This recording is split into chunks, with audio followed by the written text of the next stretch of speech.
Rome Total Realism and Rome Surrectum 2 were among the most popular mods for the original Rome Total War, and anyone who's picked up Total War Rome Remastered were delighted to see that a combined version of both is already available on the mod workshop. Joining me today is its lead mod, Ahowl, who is the head of the newly combined team of Rome Total Realism and Rome Surrectum. Yes. So we combined teams after news was announced, and we were just like, yeah, why don't we just work together and just make one team out of the two mods since it's a brand new game. Rome Total Realism and Rome Surrectum obviously were two different mod teams initially with, I would imagine, two different goals in making their mods. So how have you sort of brought them together? What aspects are you choosing to keep and highlight? So we're compromising for sure. You can even tell in the name.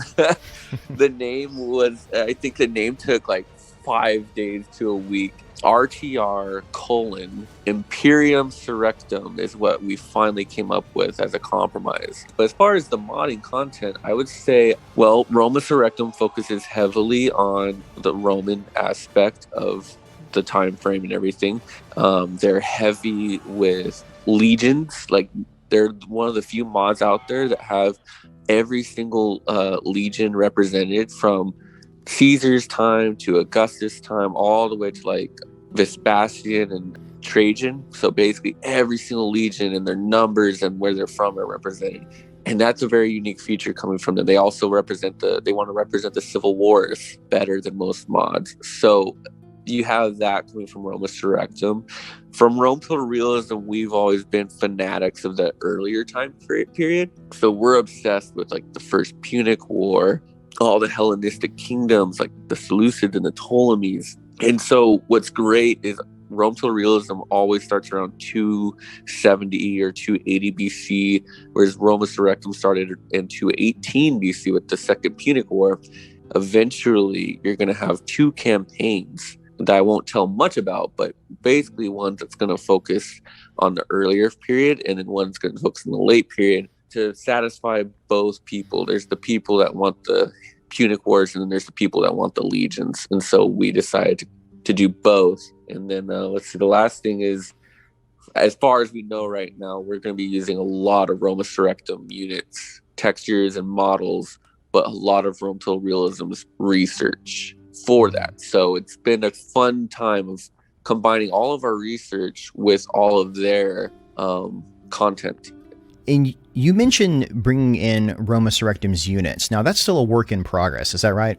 With the new remaster, there's just subtle changes and with a lot of files. It's going to be a little hard to just start editing the remastered units. And so we found it was easier to just kind of put in an old model with old textures and see how it looks. And so far we have a couple screenshots available to the public where you see a Praetorian cavalry and you see a Roman legion, and it's all of Rome Surrectum in its glory, the same thing you could see in Rome Total War, but the shaders and the 4K graphics and everything, and we were able to upscale. So you get the full detail of what the artists 10, 12 years ago put into it. But once we get our heads around the tools and we understand how to work with the files and how to edit units, it's going to be much easier to combine the arms and armor of Rome Surrectum models and textures with the ethnic skin, hair, and faces that the remaster has provided to us. But for right now, we're going to make the Rome Surrectum 2 units look like they've never looked before. So to get technical for a minute, sure. It sounds very similar to the system they used for the more recent Total War game. Like you said, it's sort of a naked body that you then pick the pieces and clothe it with. But unfortunately, it does mean that a lot of the original Rome Total War units that were created aren't usable in that way here. You have to pretty much either start over or cut off a lot of pieces to get them to fit. Exactly. We're basically thinking, but he can combine his models, like the equipment he's made for his models, like the weapons and the shields and the armor and the tunics and stuff. He's hoping he can kind of combine that with their ethnic stuff. Have you guys reached out to any of the people that have worked on mods for Rome 2 or Attila to see if some of their stuff might could be backported into this one? We don't really know a lot of people from that community. It's funny because you'd think we would, but we just don't. People think the modding community of Total War is monolithic, that everyone really would talk to each other, but in my experience, I've modded Thrones of Britannia, I've messed around a little bit with Warhammer, but the amount of knowledge it requires to mod these games sort of pigeonholes you in a way, because you have to know the file structure, you have to know how that game works, and so there's not a lot of crossover between them because of it. You know, I talk to my friends about what I do, and they're like, oh, dude, you're such a nerd. Why don't you just do that for a living, you know? And I'm like, yeah, because I know how to code text files for one game, and I know one game inside and out, but if you put me in front of a computer and say, hey, I need you to code in C, I'm be like, what? Like, some people do end up making the jump from the mod scene to development. One of the lead developers on Rome Remastered actually was a modder for Rome Total War back in the day, is my understanding. Yeah, I know of him. He's a great guy, and I think he ported Rome Total Realism and Europa Barbarorum way back in the day to Mac. We've seen people who have made Rome Total War mods get they're on Creative Assembly now. I've been really impressed with Feral Interactive's level of interaction with the modding community. Putting out this game, they seem to be very conscious of how beloved that was as a feature, and really seem to be trying to support it with this release. Yeah, they're great. Let's see, when the videos dropped, I think one of the first thoughts that ran through my head is like, okay, why are all these YouTubers getting it and none of the modders are getting it? I was like, what's going on? Next thing you know, I'm getting an email and saying, hey, like, we heard you're looking for us. We're actually looking for you, and come on board and help us out so we can help you out. And it's just been absolutely amazing. They've been very helpful. For the last few weeks that I've worked with them, they have been very forthcoming, very understandable, and I'm really excited for the future. I can't tell details. I wish I could, but I can just say that the future is very bright. I think what a lot of people's fear is that games these days are just a cash grab. And really, there's Creative Assembly's logo on it, but it's Feral Interactive. And these guys, if you really do your research, they have been so loyal to Rome Total War over like the past decade. These are the guys that got it to Mac. These are the guys that got it on the iPhone. These are the guys that got it on iPad. And now they have complete control in remastering the game. I actually was connected with you by Feral Interactive. They really are interested in trying to promote the mods here. And I actually promised the developer that if he did the Romano-British properly and brought in Barbarian Invasion, I would name my child after him. I have an upcoming child, but it turns out I'm having a girl. So I probably should tell him that's not happening.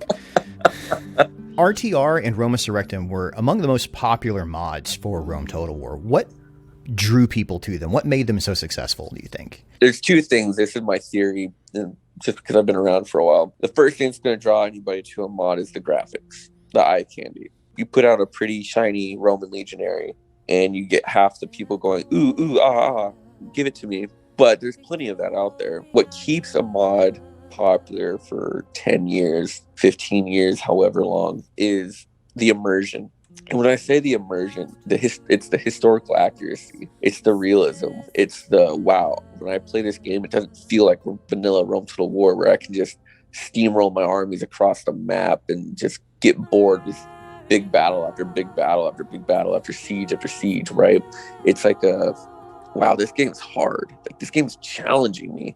There's hardcore people out there. There's hardcore purists. There's historians and people who, like to have like a battle simulator, basically, where it takes a long time to fight the battle, but you have to use tactics. You have to keep your general alive. You can't just be using your general as a sledgehammer. With Rome Surrectum 2, it's more of a Romano-centered gameplay game that really enhances Rome Total War. So it's like you have all these legions, you have all these just beautiful graphics and the beautiful environments that it provided for people. And what it does is it ensnares the player.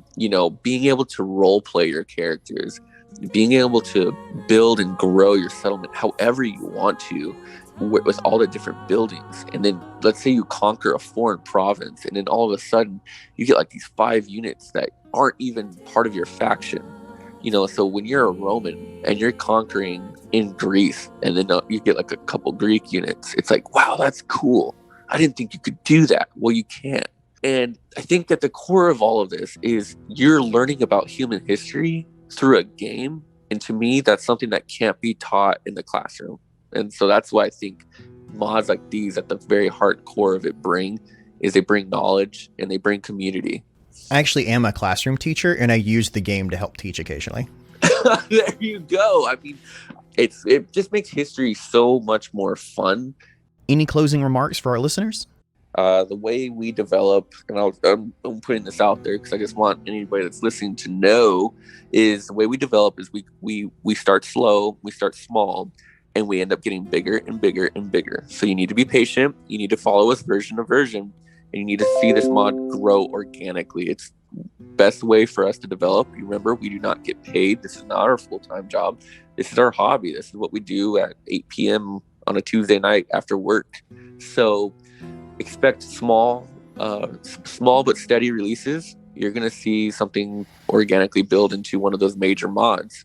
For those interested in RTR, Imperium Surrectum, also called RIS, you can find a link to their Discord in the description below, and also find the mod currently available on the Steam Workshop now. As always, I want to thank you for watching this video and my patrons for supporting the channel. If you enjoyed this video and want to see more like it, make sure to subscribe to the channel. Or you can always discuss this or other historic and Total War releases on our Discord. Thanks for watching.